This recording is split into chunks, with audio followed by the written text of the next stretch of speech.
Good morning. It's a blessing to be back with you once again today. And I am wondering if you are as excited as I am about what's coming up for us all. You know what I'm talking about? 5 days from now? March 17th? Anyone? Huh? St. Patrick's Day. Woohoo! Yeah! Okay. I'm being kind of silly. I have never celebrated St. Patrick's Day. I rarely wear anything green. Even no matter what time of year it is, I just don't wear the color green. I have found I am 4% Irish through ancestry DNA. Still don't want to celebrate it. Carol turns out to be 12% Irish, which was a big surprise to her. She thought she was Swedish, and it turns out that during the potato famine era, they were so down on their luck. The luck of the Irish, actually, luck of the Irish is bad luck, but people don't realize that. They actually became indentured servants in Sweden. So she does have ancestors in Sweden, but they were of Irish descent. They were over there as servants to the Swedes. So that's her thing.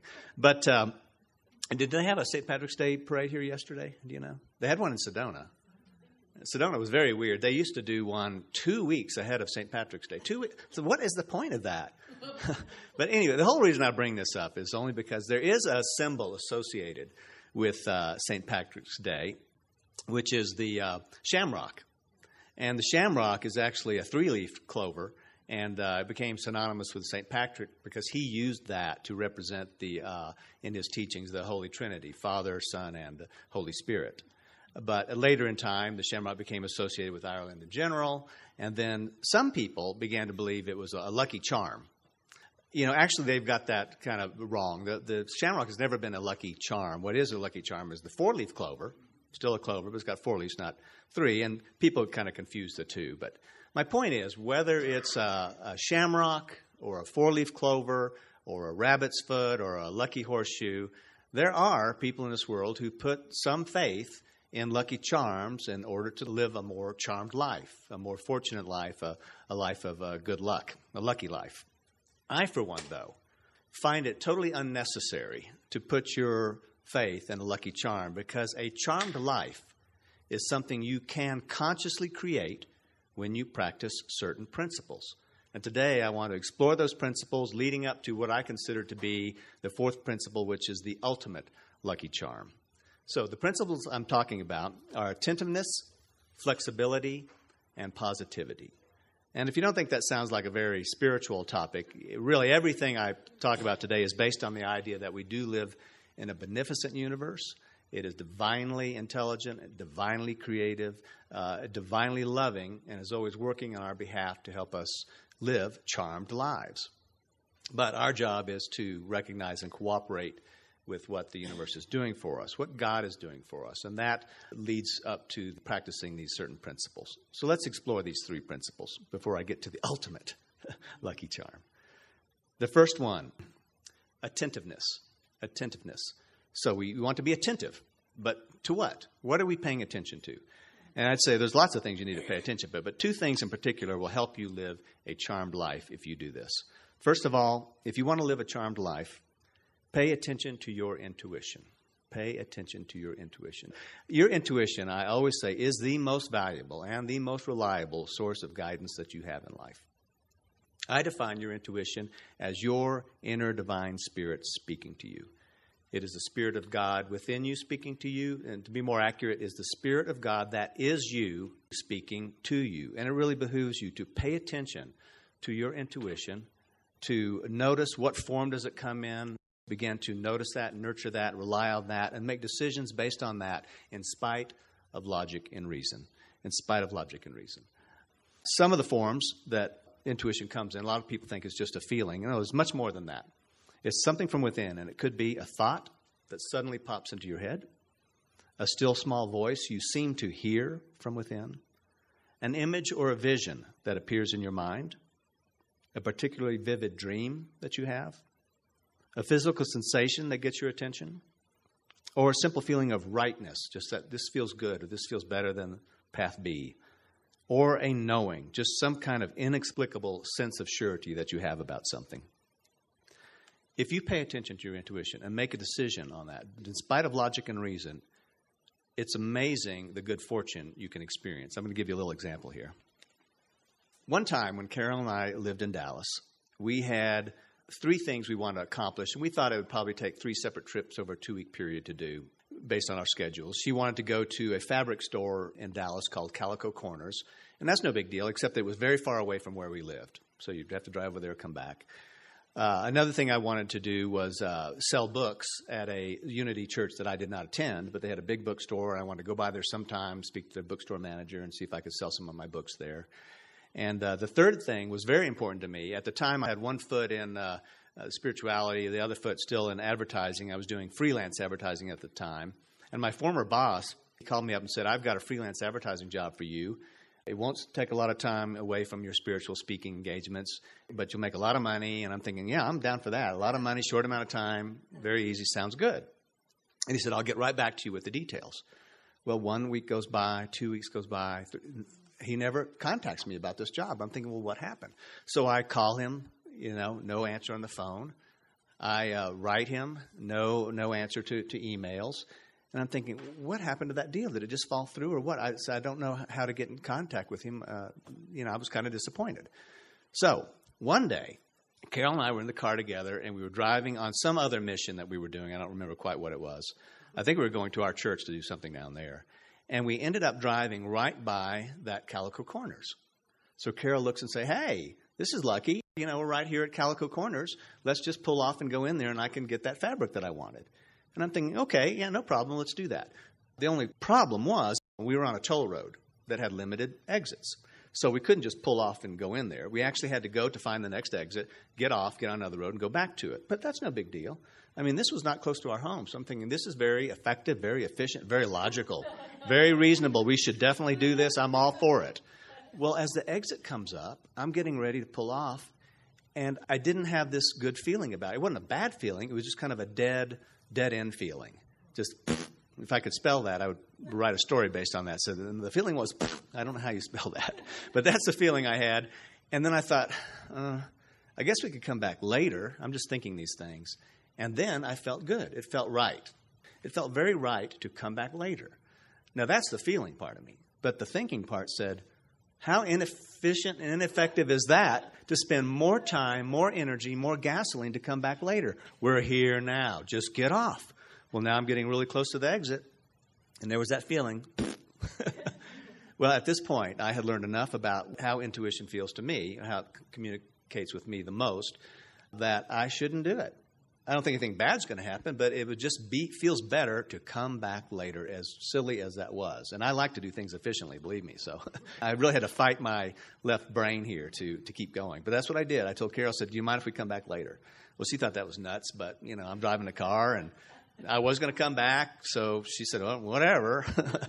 So I didn't stop. I kept going. We went to the church to do our business. Now, here's where the story gets interesting. Because this was on a toll road, there's a certain way you had to get back to that fabric store. And it put me on the street that went right by that church where I wanted to sell books. Now, this was on a Monday, and I'm thinking, well, they're not open or anything, but let me just stop and look and see what the situation there is. I drove up to the church, and their bookstore is right on the corner of the building. It has glass walls and a glass door. And I went up to just see what the hours were, how this worked. And they weren't open, of course, on a Monday at 3 o'clock or whatever. But I looked through the glass, and there was a woman in the bookstore, and she looked at me and kind of puzzled, like she thought I needed something. And she went over and unlocked the door and said, can I help you? I said, I'm Steve Taylor. I wrote a book, Unity Endorsed, and thought you might want to put some in here at some point. I don't know. How can we arrange that? She said, I'll take them right now. She said, I already know who you are. People have talked about it. Let's do that. Do you have any books with you? Well, I got a couple hundred in the trunk. So, yeah, sure. Yeah, I have some books. So I took care of that deal. Okay, so that mission was accomplished. So then we go on to the fabric store, and Carol's doing her mission to buy the fabric she wants. And I hear this voice, a still small voice, say, Steve. Yes?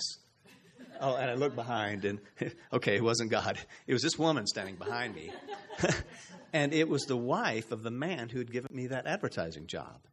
And she said, wow, how fortunate that we were here in the store at this exact same moment. I just walked in. And she said, yeah, I just walked in too. She said, well, I'm glad I ran into you because I've been talking to my husband. He's in Canada, He can't get cell phone service where he is. He's out on this shoot somewhere out in the hinterlands. His computer laptop wasn't working or broken or he lost it or something was going on. He couldn't communicate with anybody, hardly even his wife. When he finally got through to her, he said, look, somehow you need to get a hold of Steve and tell him this information and give him this stuff. I said, well, okay, great. Do you know what the information is? She said, I have it right here. And she reached in her purse and pulled out these papers and who I need to call and what the job was about and this and that and the other. So that all got taken care of. So I began to think later, wow, that was lucky. Really? Was it luck? We had no plans to do any of those three things. We thought it would take 2 weeks, different trips, and it all got taken care of in 1 hour's time with no planning or foresight on our part. It just happened all automatically. But why? Because I didn't get off that highway. I wouldn't have run into her. I wouldn't have come back on Forest Lane. None of that would have happened that way. So it was like, that was a little good example to me. Just in daily life, you want to say, hey, I've had a lucky day. Everything really fell into place for me. Very fortunate. That was due to following that little thing that says, come back later, even though it doesn't make one bit of sense. Just come back later. So if you want to live a charmed life, pay attention to your intuition. The second thing you want to pay attention to divine signs. Pay attention to divine signs. Now, a lot of times signs are figurative signs. What I mean is they're not actual signs. They usually come in the form of coincidences. Something happens, something else happens. Say, what a coincidence. Hey, that's a sign that I should do this or do that. And you should. Sometimes things are chance or happenstance, but usually coincidences are enough for you to notice and say, wow, they are meaningful. And you want to discern the meaning in that and act on that if you can sense what direction it's pointing you in. What I like about signs, though, is that sometimes they are literal signs. Literal signs. They're printed on a piece of paper or a poster board or metal or somewhere, staring you right in the face, telling you exactly what you need to do or answering the question that you had. In the coincidence category, when I went to publish my book and didn't know what to do about that, in 1 week's time, Carol said, hey, have you ever thought about going to Fun Ed, which is an adult education class in Dallas, and taking a class on publishing? I said, oh, no, yeah, Fun Ed, this is Fun Ed. They just have fun classes there. No, I don't think they'd have a class on publishing. And then I'm driving down the road about 2 days later, and a big billboard. There's your little sign, Fun Ed. I said, oh, okay, Fun Ed. I should go to Fun Ed, I guess. I don't really want to. But then, like 3 days later, I'm at church, and I hear somebody talking about Fun Ed. I said, oh, my gosh, I haven't heard Fun Ed mentioned in years. Here it is 3 times in 1 week. And I asked this guy, what's up with you in Fun Ed? He said, I'm going to take a class there. I said, really? What are you going to take? Pottery or, glass blowing? I don't know. What do they do there? He said, no, I'm going to take a class called How to Publish a Nonfiction Book. It's a sign. I think I should go to Fun Ed. So those coincidences, all that together, said, yes, I should go. And the miracle is, most of you know, I did find out how to publish a book and met the publisher of my book at that class. So I was able to actually finish the book with all that details about how to get it published already taken care of. I never really had to think about it. So that was very lucky, very fortunate. But back to the literal sign part, the other sign I saw was that billboard saying, go to Fun Ed. The thing is about signs, about divine signs. How many of you have driven from point A to point B, maybe even this morning, from your house to this church, and not remembered anything about getting here? Well, you don't remember the trip. We do it all the time. You get so in a habit, you don't see anything. You can't remember anything. So suddenly you're there. Well, you know what? If you are constantly lost in thought that way, which is where you are, you're either reflecting on the past or projecting in the future, but there's no way you're in the now moment. How many signs are you missing? How many questions do you have that actually might be in the car right in front of you where you're thinking, should I do it? Should I do it? And there's a bumper sticker from Nike that says, just do it. It would help you out a lot to be in the now moment and see some of these literal signs. I'm going to tell you one more story. It's kind of an intimate story, so I don't tell it a lot. But, I don't know who this woman is. I met her at one of my workshops. She confided in me, but I don't know her name. I don't know what city it was in.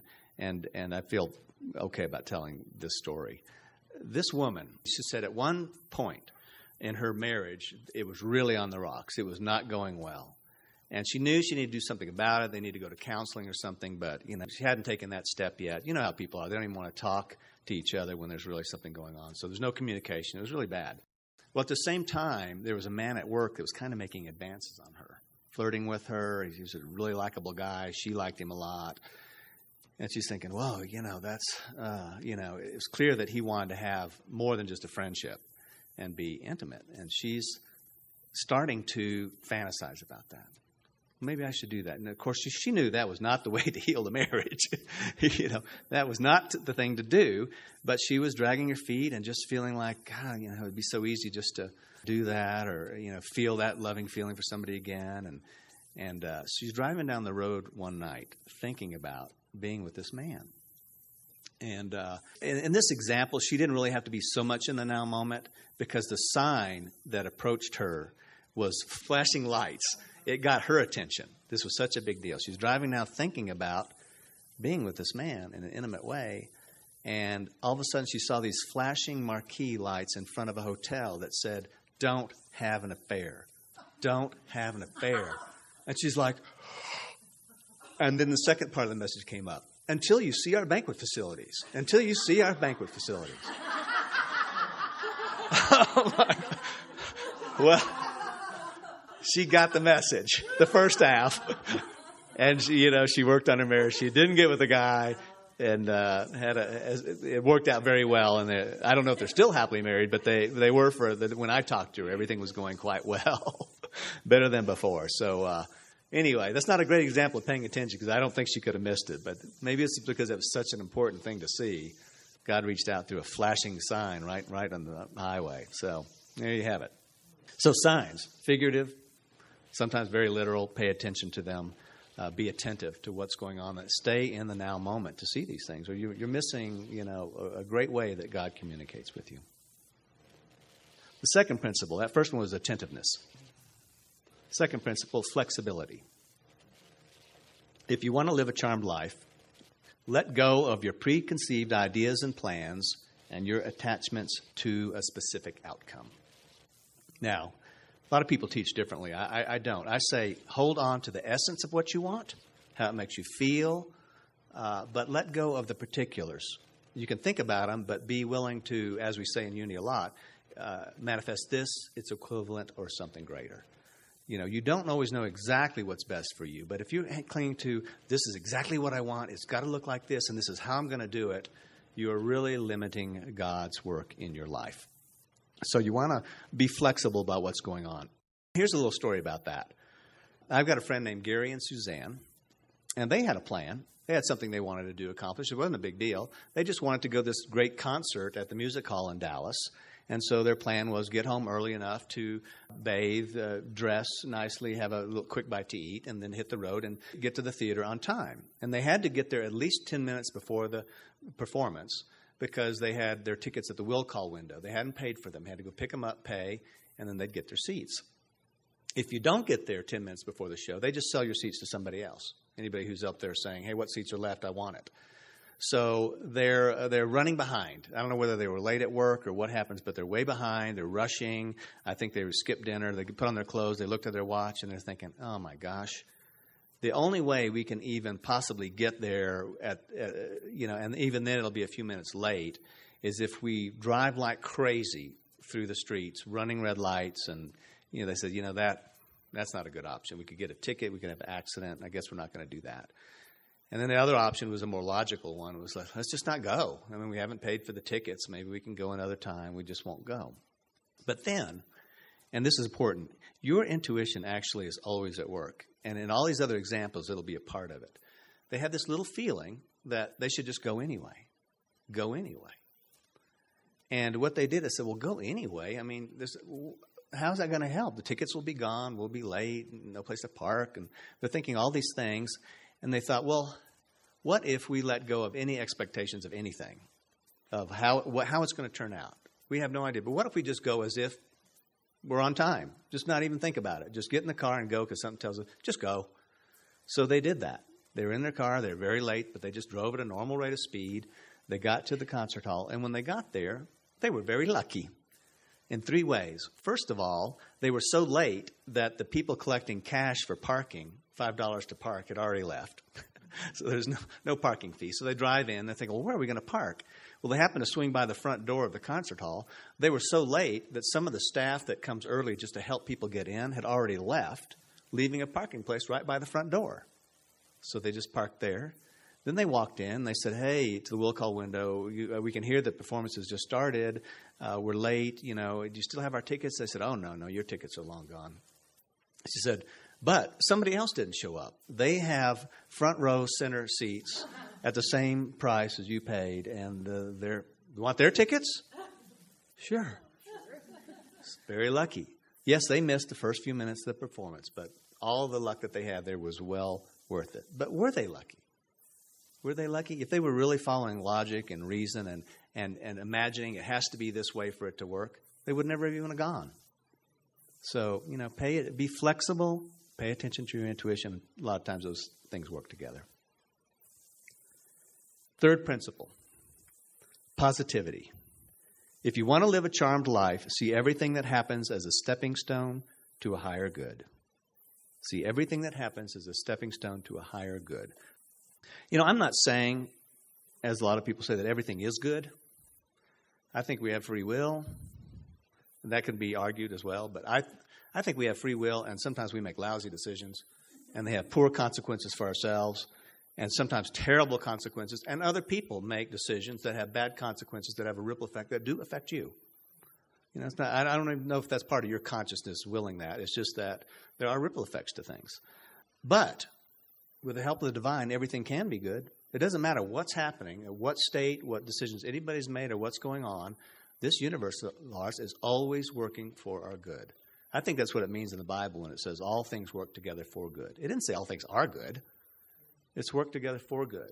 And I don't think it means it's all planned either. I think, to me, it means, and that's been my observation, no matter what's going on, good can come from there. Because the universe is saying, how can good come from this? How can good come from this? But we do have to recognize and cooperate with it. An example of that, when Carol and I were going to move to Sedona, we had our hearts set on a particular house that we were going to rent in the Village of Oak Creek part of Sedona.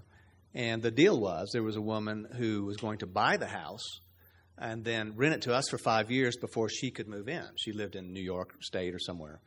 And we were all set. We had already called the moving company and, give notice at our apartment. And we were on our way. And we get a call saying the deal fell through, that the lady just backed out the last minute, doesn't want to buy the house anymore, is afraid of finances, and so you don't have a place to live. And here we are packed up and, ready to go, and the Penske truck rented. But, again, intuition said, don't worry about it. And beyond that, we had the sense that this could be even better. Not only will we manifest a house there without doing anything, but it'll be even greater than what we imagined. It wasn't that I wasn't going to ever do anything. I thought, well, it's actually like Gary and Suzanne. We could have done nothing and just not moved and canceled our plans. It would have been difficult, but we could have done that. Or I could have, in a panic, flown out to Sedona and just find any old place to rent. Not nearly as good as what we had. Didn't do either of those things. I thought, for a time being, I'm not going to do anything. And Carol and I both felt not just that this would be okay, that it was going to be great, that something really good was going to come out of this seeming fiasco. And it did. Within a couple of weeks, we got a call from this lady who had found us this first house, and she said, it's not my job to find you a house to rent. I'm a real estate agent. I sell houses. However, knowing your predicament, I just kept my ears and eyes open, and something has come up, and there's another house just like the one you were going to get, just a block away. But the main difference in it is that it has a direct view of Bell Rock, Cathedral Rock, and Courthouse Butte from your backyard. Would that be okay? Because the other one did not have a Red Rock view. And there were many, many other things about that house that were so much better for us. The size of the closets. It had a dozen rose bushes in the back that Carol loves roses. And just everything about it was quite a miracle. So we felt like, hey, we paid attention to our intuition. More than that, we just stayed positive about the whole thing. And the universe was working for our good. Even greater good than what we imagined. So, if you want to live a lucky life, a charmed life, a life of good fortune, pay attention to your intuition. Pay attention to divine signs, be flexible, and be positive. But also, take advantage of the ultimate lucky charm. The ultimate lucky charm. And what is that? The ultimate lucky charm is something that you already possess within you. And that is simply love. To love and to be loving. You know, love is not only in your nature. Love is your nature. One of the words that's used to be synonymous with God is love, is it not? God is love. Well, in this church, anyway, do we not teach that we are individual expressions of God? So if God is love, what are you? You are love. You are love incarnate. It's not so much a way of feeling, it's a state of being. And in my mind, to actually love in a divine way is really to simply to recognize that divine loving spirit that you are, and recognize that same divinely loving spirit is also within everyone else. And because of that, no matter how their behavior or appearances, you treat them with the loving respect and honor they deserve as your brothers and sisters in spirit. And the thing is, when you do that, when you treat others with just the least bit of loving kindness, coming from an authentic place within you that says, I am love and you are love too, fortunate things happen. Charmed things happen. And here's why love is such an ultimate lucky charm. First of all, and this is just the law of cause and effect, just very simple. If you treat other people with loving kindness, they're more likely to help you.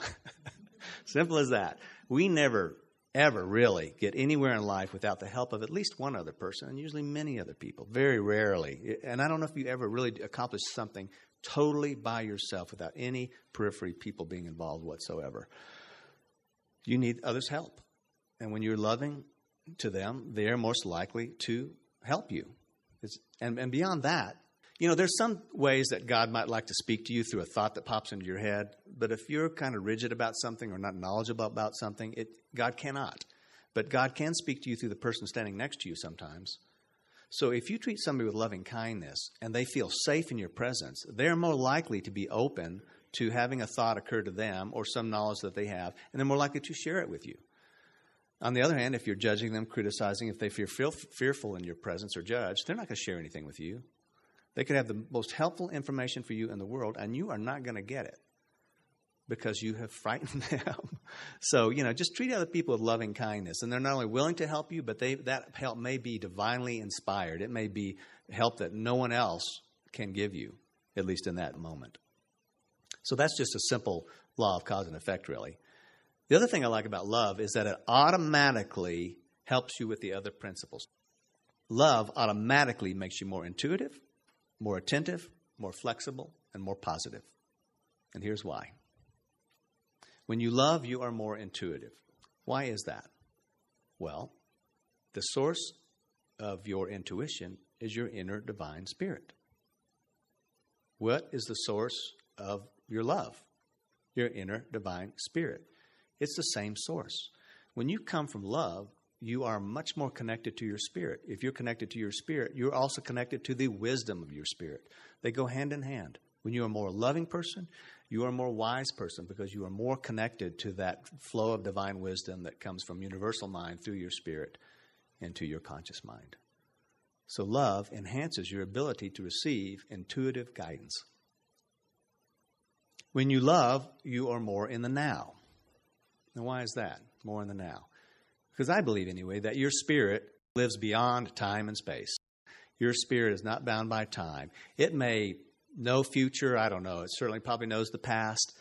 But the one word you hear a lot about where spirit resides, both the Spirit of God and your eternal inner divine spirit, is in the eternal now. It knows only the now. And if you are coming from a loving place, guess what? You are automatically actually more in the now moment. You are more likely to see those signs around you that are giving you some guidance, in addition to your internal guidance, to help you know what to do next to live a more charmed life. When you're connected with your spirit, when you're coming from love, you are more able to be aware of the present moment. When you love, you are more flexible. You are more flexible. Why is that? Well, you might think you need to do this and that to accomplish this and that and the other, and you need this to be happy. But your spirit says, what? You don't need that specific thing to be happy. There's all kinds of ways to accomplish what you think you want to accomplish and do what you want to do that will be just as equivalent of that or greater. And not only that, there's 1,000 different ways to achieve that thing. We're very limited. We think you have to do this to achieve that, to get that. And your spirit is so open. It says, no, you don't have to go that way. You don't have to go there. There's all these things that can happen. And that goal that you're hanging on to is probably the best goal for you anyway, but this would accomplish what you want to accomplish. You'd feel much more fulfilled if you went this way. It always is aware of that. So if you're a loving person, you're more connected to your spirit. When you're more connected to your spirit, you're more flexible because you sense this feeling of there are ultimate ways to achieve what I want to achieve, to help me live a more creative, fulfilling, loving life, not just the one I've got my mind set on at the moment. And finally, when you love, you are more positive. You are more positive. I believe that your inner spirit, the energy of which is the energy of God, is a positive energy. It's not a fearful energy and not a negative energy. It's always positive, loving, hopeful, creative. It's always on that end of the positive spectrum. So when you love, you are connected to your spirit. When you are connected to your spirit, you are automatically a more positive person and less fearful. So those are ways that love brings luck into your life. But there's one other. Cause and effect, and automatically helps you with the other principles. But most importantly, really, when you love, you are wielding a power that goes beyond cause and effect, beyond action and reaction. And I believe the reason for this is that our inner divine spirits are all intimately connected. They're all part of the same God energy. And that connection, that divine mind that works through us all, helps us work together in ways we don't know we're even doing it, to create outcomes that are truly miraculous, truly beautiful and beyond the laws of time and space. And I want to share one more story with you as an example of that. I was speaking in Quincy, Illinois once, and met a man named Mac. And Mac had this farm and a big barn, and on this farm, he had a cow. No, wait. E-I-E-I-O. And on this farm, he had a museum. He actually collected antique farming equipment and had school children come through his museum to see how farming used to be done. He was always on the lookout for pieces of antique farm equipment to add to his collection. Well, he goes to this farm equipment show once in I can't remember the name of the town, but it was in eastern Iowa, kind of north of where he lived. And he's at this event, and he sees this man walking around. He keeps seeing him. And he had this very compassionate feeling towards him. He doesn't know this man from Adam, but he just felt this sense of warmth and love coming from him towards this man. And his mind couldn't understand why he was feeling this towards a complete stranger. But he did. And so he felt compelled. I've got to introduce myself to this man. I don't know why, but I don't know why I feel so loving towards this stranger. So he walks up to him and says, "Hi, I'm Mac. I live around and I'm looking, at the show. Who are you? Where are you from?" And the guy said, "Well, my name's Skip." Says, "I live in Omaha, Nebraska, which is actually a border town on the other side of Iowa." And Mac thinks, well, I guess that's kind of a coincidence. He says, my daughter named Connie, she's an adult, but she lives in Omaha, Nebraska. Kind of coincidence, not a big deal really. They're talking, and then Mac says, "Hey, would you happen to know of anybody who has this particular piece of farm equipment? It's a grain conveyor belt from the early 1900s. It's an old piece of equipment. It's no longer used." And Skip looks at him and says, "Well, maybe that's why we're meeting. That's quite a coincidence. Yes, I have such a piece of equipment sitting on an unused farm in northern Iowa, and you're welcome to buy it if you want. Do you want it?" And Mac says, "Yes, I definitely want that. I've been looking for that. So great. This is wonderful." So they make an arrangement. They're going to meet in Omaha, rent a trailer, drive north to the farm, load up the grain conveyor belt, and then drive back to Omaha. And they do all that. Mac goes to Omaha, picks up Skip in his car with his trailer. They drive up to the farm. They load up the conveyor belt. And now they're driving back to Omaha. Here's where the story begins. Here's where it really gets good. They're driving back, and they're just talking about their life and different things and small talk. And Mac says to Skip, he says, Yeah, my daughter, as you know, her name's Connie. She lives in Omaha like you do. She said, we had a tragedy in our life a long time ago. She said her daughter was killed in an automobile accident. And Skip says, oh, really? Oh, gee, your granddaughter? Yeah. He said, yeah, my granddaughter died in an automobile. He said, where did that happen? He said, well, right there in Omaha. And Skip got kind of quiet. And Matt goes on with details. He says, there was another boy driving the car. He lived and my granddaughter died, but it wasn't really his fault. Somebody drove into him, and there was no hard feelings against the boy. It was just a bad accident, but he did live, and my granddaughter died, so it was very sad for us all. But we've gotten over it. We've healed from that. And Skip's looking kind of strange and not saying much, and he finally says, "Well, what was the name of your granddaughter?" And Skip says, so-and-so, Connie, I don't know what Connie's married name was, but he gave the name of the granddaughter. And Skip gets really quiet. And he finally says, Mac, the boy who was driving the car that your granddaughter died in? Yeah, that was my son driving that car. And Mac says, oh, I guess this was a coincidence. This is why we're together. It has nothing to do with the farm equipment.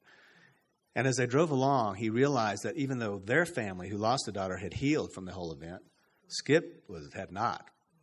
It wasn't his fault. It wasn't his son's fault. But he had this burden of my family was involved in the death of this young girl and had never gotten over it, had never gotten closure from it. And Mac understood this and finally said, would you like to meet Connie when we go back into town? And Skip said, yes, I would. So they drove to Connie's house, and he goes in, and they go into another room, so Mac wasn't privy to what happened, but he knew that hugs were shared, tears were shed, some conversation, and when Skip came out of that room, he was just 1,000 pounds lighter. He had been carrying this emotional burden for year after year after year after year, and love, and acting on that feeling of compassion and love, brought these two strangers from either side of the state together to heal that man's burden. So that's a really good example to me, I think, of how spirits can communicate and say, hey, let's get together and heal this problem. So love is really a true power. It simultaneously inspires minds, it ignites hearts, it creates outcomes of incredible beauty. And best of all, it just feels good to love. It feels good to love because when you love, you are being true to who you are. Nothing feels as good as being true to who you actually are and not being something other than you are. It feels so good. In fact, you might feel like you are the luckiest person in the world. So, my friends, do you want to live a charmed life? A life of good fortune, grace, ease? Then be attentive, be flexible, be positive, but most of all, be loving. Love yourself, love others, and treat everyone else with at least a little bit of loving kindness, because love is the ultimate lucky charm. Thank you.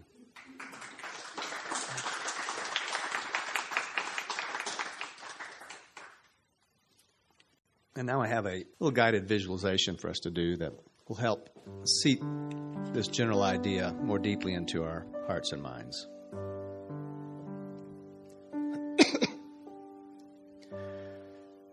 So before we begin this meditation, let's just take a moment for preparation through relaxation. Let's take some time to leave the cares and concerns of the body behind. And let's take some time to leave the cares and concerns of the mind behind. Let's put away all reflections on the past and all projections into the future and experience only the serenity and tranquility of the here and now moment.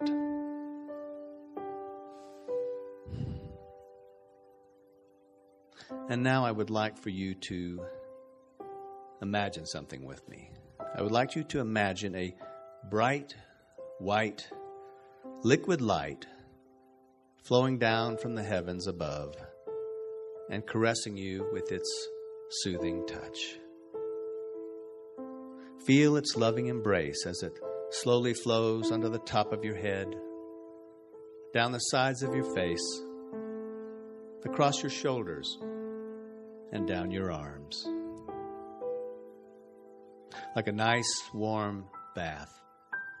It washes away the tensions of both body and mind, relaxing every fiber of your being as it slowly flows down your chest, down your back, across your pelvis, down your thighs, down your calves, and eventually past the tips of your toes. As you find yourself completely enveloped in the warm embrace of this bright, white, loving light, all of your worldly cares and concerns vanish. Your body is at rest, your mind is at peace, and even your soul is soothed.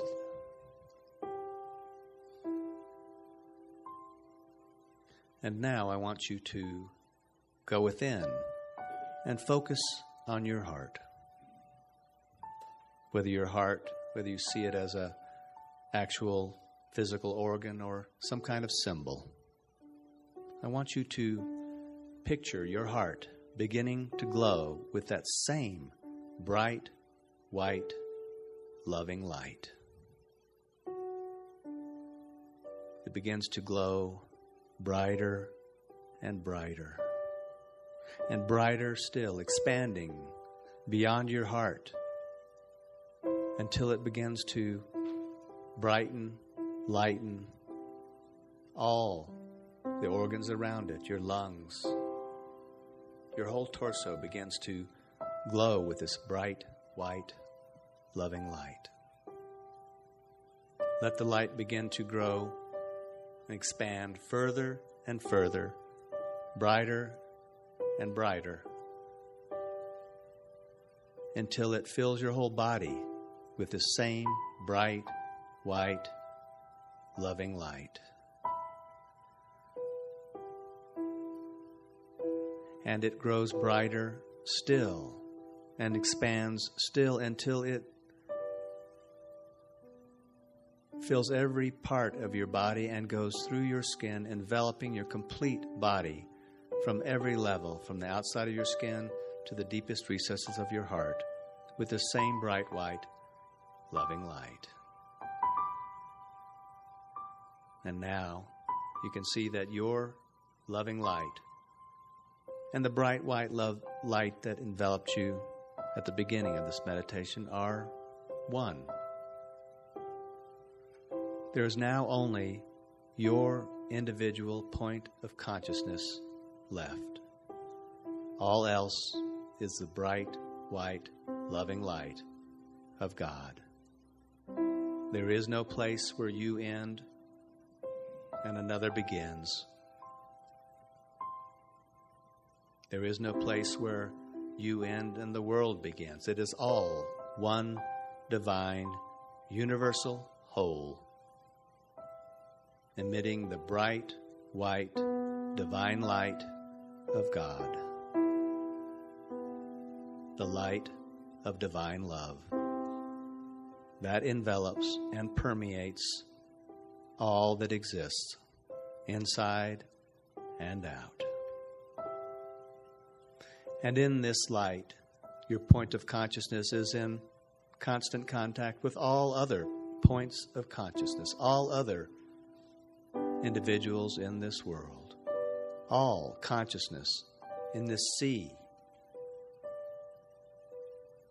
of bright, white, loving light, in this sea of God energy, the energy that is creative, intelligent, and above all, love itself.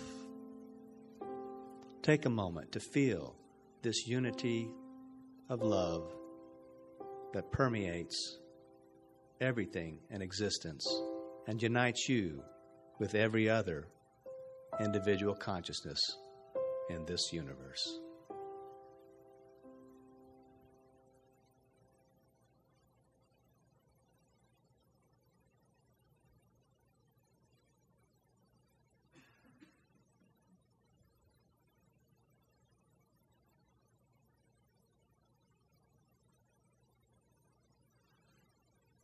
And now, as you begin to ever so slowly return your awareness to this time and place. Yes, it's true. When you open your eyes, you will sense a separation between you and the person next to you, between you and me, between you and this room, between this building and the next building, between this country and the next country. But continue to see in your mind's eye, in the eyes of your spirit, continue to see the way God sees of everything, united in the light of love, the love that contains you, sustains you, supports you, guides you, helps you, and is you. And now when you're ready, you may open your physical eyes, but keep your spiritual eye united in love.